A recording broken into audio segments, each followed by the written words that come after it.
देखो विवेचक या विविक्तर, ठीक है। और यहाँ लिखो मूलों की प्रकृति, मूलों की प्रकृति, ठीक है जी। देखो वैसे एक में मान लो बी स्क्वायर माइनस 4ac ये बड़ा है किससे? जीरो से। तो ये क्या होगा? मूलों की प्रकृति में हो गया वास्तविक और असमान, वास्तविक और असमान। क्या हो गया? पक्का?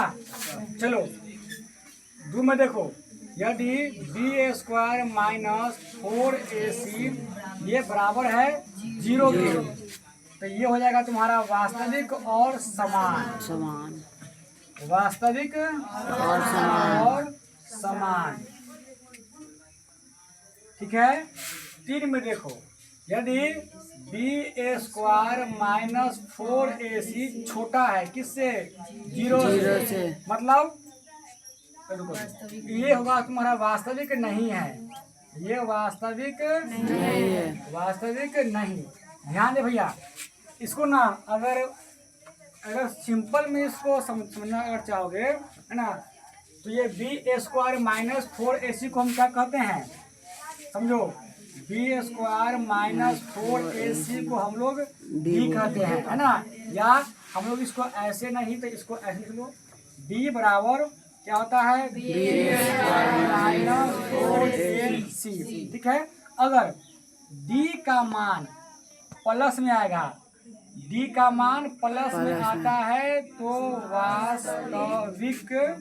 वास्तविक और असमान, समझा कि नहीं? वास्तविक और असमान।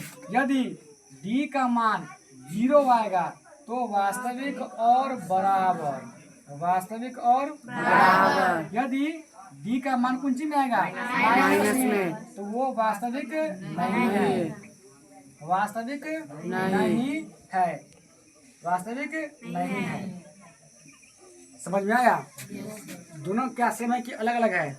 दोनों सेम है। अरे डी बराबर क्या होता है? B square minus 4ac, B square minus 4ac। ये देखो इन्ने मुँह बैले है, जिन्ने मुँह बैले है वो बड़का है, जिन्ने मुँह बैले है वो बड़का है। तो इन्ने मुँह बैले है मतलब क्या है? बड़ा। बड़ा मीन्स क्या? डी के मान कुछ में आएगा प्लस में। डी के मान अगर प्लस में, अभी साल हम लोग यहाँ पर लेंगे कर दो, अगर डी के मान प्लस में है तो वास्तविक और असमान, डी के मान अगर 0 आ गया तो वास्तविक और बराबर कहो चाहे समान कहो, और डी का मान अगर आ जाएगा माइनस में तो वास्तविक नहीं है।